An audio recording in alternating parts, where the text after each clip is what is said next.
What's up, guys? Welcome to Knockers on the Bottom. I'm your host, Jay Mill. Jay Mill, if you like. So let's get into it. So hit the like button, hit the subscribe button. We're at 73 subscribers. Once we get to 100, we'll definitely give something away. So please hit the like button, hit the subscribe button. But yeah, let's get into it. So I want to start off with, unfortunately, the biggest thing that usually worries NFL teams from the time that veteran or mandatory minicamp ends all the way up until training camp, which is people getting in trouble, right?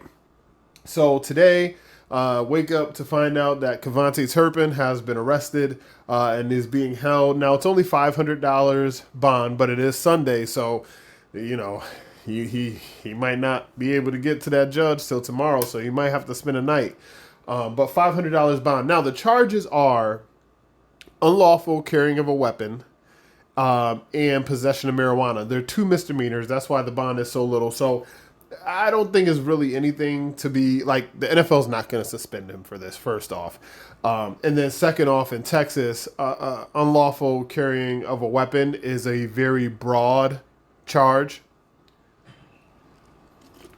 So I went to look it up just to see if I could completely understand what might have happened with him. And I went to go take a look at what is unlawful carrying of a weapon in Texas. So unlawful carrying of a weapon in Texas is carrying a handgun or a club, but in his case it was a gun, without a license or in a prohibited place, or while committing certain crimes. Now, obviously, he wasn't committing a crime. This is why he only got a $500 bond and, you know, all that good stuff. Now, in Texas, you can carry a handgun in public without a license, but in certain places it's prohibited. And it also is prohibited at schools, polling places, courts, amusement parks, and locations that serve alcohol. So he could have been at an amusement park with a little bit of weed on him and his gun, and they were like, "Hey, bro, you're arrested." You know, this is the type of thing that happens when you're an NFL football player. You know, you got to be very mindful of all these things because, you know, it's a holiday weekend. And honestly, the officers are just out there trying to prevent anything crazy from going on. We've already seen multiple crazy things happening this weekend, and that doesn't necessarily apply to Cavante Turpin. It just kind of gives you an idea of why he might have been looked at a little bit and why this might have been something that, you know, he got caught with. You know, I don't think it's, you know, everybody has a tendency to make these things something else nowadays. But it seems more so like, hey, man, it's a holiday weekend, so now we all know on a holiday weekend, they're extra strict on speeding. They're extra strict on, you know, license, registration, insurance, all these different things that throughout the year you might not necessarily have any issues of doing this. You might have done it 200 times this year, but all of a sudden it's 4th of July weekend, or it's Labor Day weekend, or it's New Year's weekend. And, you know, now all of a sudden you're getting caught because there's just an uptick in police presence. They're looking for people who are, unfortunately, the people out there that, like I said, again, this is not Cavante Turpin, but they're looking for the people who are out there trying to cause mayhem, trying to cause trouble, trying to make us unsafe in public. It happens a lot during holiday weekends. You know, they know people are going to be gathered in large groups in public places, and a lot of people who have, you know, very sinister plans and thoughts, they want to carry them out at this time. And so a lot of times all these smaller charges and smaller things are what most of the weekend consists of, but it's just a way for them to try to make sure that they're doing enough sifting through the public to be able to catch any large, you know, violations that might be going on, and try to keep everyone safe. So I think everything will be fine here. Honestly, I don't think he'll be suspended at all. I think it'll more so go to the point of, you know, getting thrown out, and, you know, he'll pay a little fine or whatever. Maybe have to do a class or two, and then it's pretty much done. So nothing to worry about. Cavante Turpin is not all of a sudden a bad person. He's always going to be here, and then we'll just move forward and see what happens from there. So last episodes, we got into looking at the running back room as a whole. This episode, I kind of want to take a look at more of the offensive line. So I want to start with some of the guys down the roster, right? Because you're taking a look at the offensive line. So as far as backups are concerned, high-end backups, I would think are, you know, Brock Hoffman, Awesome Richards, Robert Jones, TJ Bass. Those are like your high quality backups. Pretty much the guys that, if you were asking me here as we stand on July 6th, I would say they're pretty secure in making the roster. The only ones here that I feel have an actual chance to push for a starting job are maybe Awesome Richards, but honestly, I don't even think Awesome Richards has the ability to push for a starting job, only because Awesome Richards is probably going to try to be playing guard or tackle, right? So I love Vach Lombardi. I listen to Vach Lombardi all the time. And one of the things Vach always says is the Cowboys will tell you what they think, right? So, he uses Brock Hoffman as a firm example of that. They have Brock Hoffman after Tyler Biadasz left. What did they do? They went out and draft Cooper Beebe and had him start at center, right? They have Brock Hoffman here after Zach Martin retired. What do? They go out and they draft Tyler Booker to start at guard. So he's saying, even though in the public eye they're telling you, hey man, we like Brock Hoffman, we think he has the ability to start in this league, we like the way he plays. Whenever the opportunity presents itself, they draft his replacement. I feel it's the same with Awesome Richards, right? Awesome Richards now is going into his third year.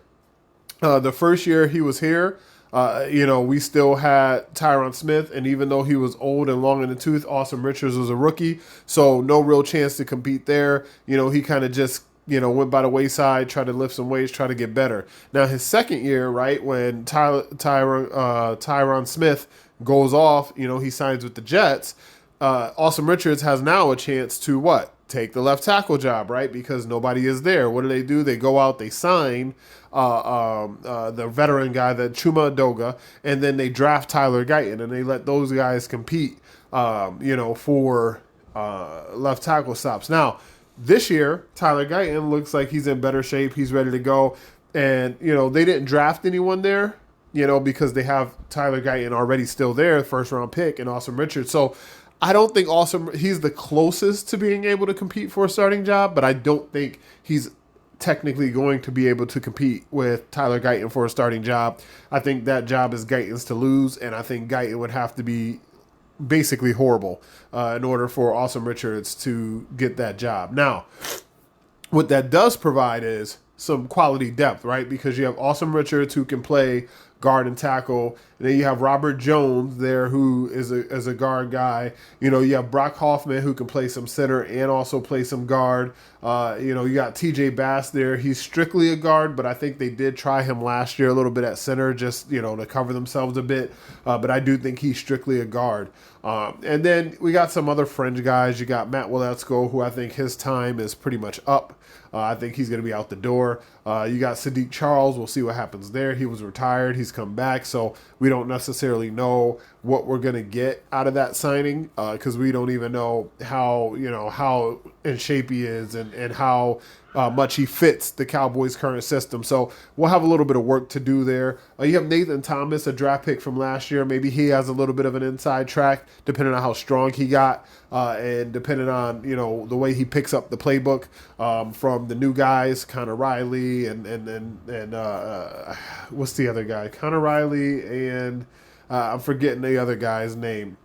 But anyway, how he picks up the playbook from those guys and fits the blocking scheme. And then Hakeem Adeniji, again, free agent signing, and Johnny Cornelius, who's a late round pick. So he'll probably be stashed on the practice squad. And honestly, the Cowboys are hoarding offensive line depth, especially at the interior. And all of these guys are not going to be able to make the team. So there's going to be a lot of gentlemen sitting there on that practice squad trying to figure out, where they're going to fit in as far as depth on the Cowboys offensive line and even if they make the team. So as far as depth is concerned, I like where the Cowboys sit. I like where they at. I like what they did during this offseason. I actually think this is one of the stronger position groups on the team. Unlike when we talked about running back last week, there was a lot of unknown, a lot of uncertainty, a lot of, hey, are these guys going to step up? What do these guys have to look like in order for us to feel that they stepped up? In this situation, I feel so much better going into this season about the Cowboys offensive line than I did last season. So let's start with the starters now. So Terrence Steele, right? Terrence Steele is going into, I think it's about his 7th year in the NFL. Last year, he looked really, really bad for about the first 7 games of the season. Terrence Steele was playing really badly, so much so that mid-season, you kind of start looking ahead because the Cowboys weren't that good. You start looking ahead and going, hey, is still going to be a cut this year? Is he going to be someone that's like a post-June 1 cut? Somebody that's not going to be on the roster that the Cowboys look to shed his salary in order to get some money back and draft a young guy at his position. But then, as tends to happen, which is what happened to him the same year he tore his ACL. So the year he tore his ACL, if we're going back, we're doing revisionist history, Terrence still started off the season a little shaky. He was not great at all. As the season went on, from about week 5 on, Terrence still basically became your second best offensive lineman. That season that he got when he tore his ACL, Zach Martin, of course, was still your best offensive lineman. But for the remainder of that season, up until he tore that ACL, Terrence still was your second best offensive lineman. Him and Zach Martin on those combo blocks on that right side were getting tons of push. The running game for the Cowboys was very efficient to that side. Terrence Steele was basically their best run blocking lineman on the roster. He wasn't their best lineman. I want to say this. Zach Martin was still their best lineman, but Terrence Steele was their best run-blocking lineman on the roster. Now, a couple years removed from that injury, he's looked okay at times, but late last season, it looked like he started to get back to that, hey, I'm starting to become again one of, because you weren't the best, because Cooper Beebe, Tyler Smith, but we'll get to those guys a little bit later. But he started to become one of your better run-blocking offensive linemen. I think putting Brock Hoffman in the game on that side and not having a hurt Zach Martin really helped Terrence Steele bring his game up. So what we're hoping is, and honestly, we've never seen this from Terrence Steele, okay? So I'm going to say this. Hope is not a strategy, but what the Cowboys are hoping is that Terrence Steele picks up where he left off last season. That's not usually how it works with Terrence Steele. Terrence Steele, even when he has a good year, he usually struggles out of the gate, and then he builds upon that to go into the remainder of the season. And by the time you get towards the end of the season, Terrence Steele is usually playing his best football as a lineman. So we'll see how that goes, because we got some games early that are going to be a little bit of a challenge with the Giants pass rush and the Eagles pass rush. So we're going to get to find out about them really quickly here. Now, next guy I want to take a look at is Tyler Smith. So Tyler Smith is probably the lineman I'm worried the least about on the roster. He's an all-pro or borderline all-pro every single year.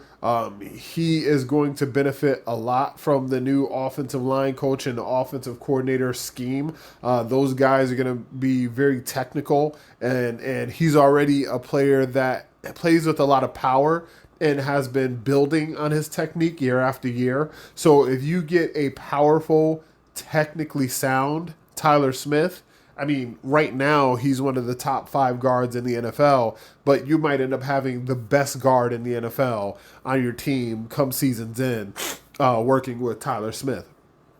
So the next guy I want to talk about is Cooper Beebe. Cooper Beebe last year for center, he had a very good rookie year. I thought he was very sound. I thought he got better as the year went on. One of the things that we always talked about when we were breaking down the film week to week was him kind of getting to the second level, getting ahead on the first guy, the nose tackle, or the one technique, and kind of helping him, maybe shoving him over to the right guard and getting up to the second level and cutting off the linebacker so that the running back has a little bit more room to operate in the second level. He was very good at sustaining his blocks, but he wasn't necessarily good at the combo block / get to the second level and cut that guy off. I do think that we will see improvement in Cooper Beebe's game in that area this season, and that is one of the easiest places for him to improve because he's already athletic, he's uber powerful, so if he can pick up on the mental side, which it does seem like from everything that we're hearing, right? And I want to say this again, take this with a grain of salt. It's the summertime. We're hearing things. It'll be better when we get to Oxnard and the preseason games and we get to see things. But from what we're hearing, he's picking up the cerebral part of the game very well, and that's where a lot of his growth is going to come in his second year. And with the cerebral part of the game, he still has a lot of strength. All he needs is a little bit of technique work, but he's a lineman, so you're figuring technique work is going to start to get in when he gets to like Tyler Smith's, range, when he's in his third, fourth year. That's when his technique is going to be close to perfected for him. But this year is going to be more about picking up the cerebral part of the game. I think, honestly, more than technique or anything, that's where Cooper Beebe is going to have his biggest jump. And that's what will help the Cowboys the most, is being able to identify the mic, being able to identify the fronts, being able to pick up the stunts, being able to cut off at the second level, being able to set the protections and let the other guys know what's going on. All that stuff was new to him last year. So if you saw a bust in offensive line protection, I'm not saying Cooper Beebe's 100% to blame, but he's the center. He's the guy setting that stuff. He's the one getting everybody lined up, letting them know who to block, how to block, when to block, and where your help is coming from. And also, Dak Prescott is relying on that, right? Because he has to be in concert with his center, with what they see as far as the defense, so that, the guy doesn't set the protection incorrectly, and then when Prescott's at the top of his drop, he's already got somebody in his lap because an offensive lineman missed a block because they didn't know who to block, because there was a stunt coming or a blitz coming or whatever may have you. It's, it gets a little complicated and convoluted, and I'm hoping that Cooper Beebe seeing all of that last year and then getting a full offseason to work at center on top of having better offensive line coaches and a better offensive coordinator will help him take a jump in this area. So then we also, I want to get to Tyler Guyton. So Tyler Guyton has been the whooping boy this offseason. Last offseason, it was Mozzie Smith, and to a certain extent, when we get to the defensive side of this thing, it probably is still going to be Mozzie Smith. But on the offensive side, everybody wants to beat on Tyler Guyton, right? Now, the trenches on both sides are the most difficult, or not most difficult, because honestly, I would probably think quarterback, center, and wide receiver on offense are probably the most difficult. So let me not say that. I think there's a steep learning curve for offensive linemen coming into the NFL, even the really good ones, right? Some of them come in and they're great right away. But most of them come in and they need time to handle the strength. They need time to handle the speed. They need time to handle the processing. A lot of times in college when there's audibles and checks coming in at the line of scrimmage, they're not coming from the quarterback. They're coming from the coach on the sideline, and he's holding up some big sign that everybody looks at, and now they know what to do because of that gigantic sign.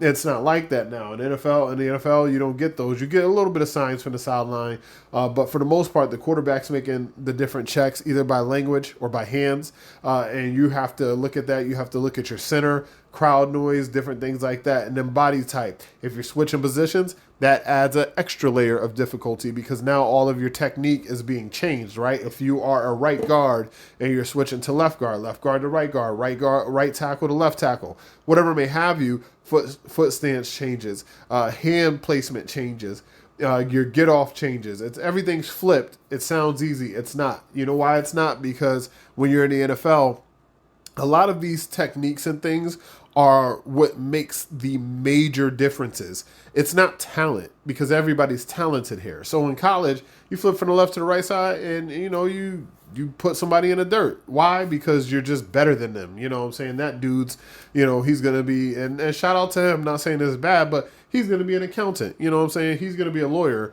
He's going to be a doctor. He's going to be a nutritionist. He's not going to be playing football on Sundays. When you get to the NFL, these dudes don't have, they have small business ventures on the side and things like that. But their job is to play football in the NFL. So a lot of these guys are beating you with their experience and with their technique. And that's why when you perfect your technique, it makes a huge difference because as far as talent, you're just as talented as the guy behind you. You're just as talented as the guy lining up across from you.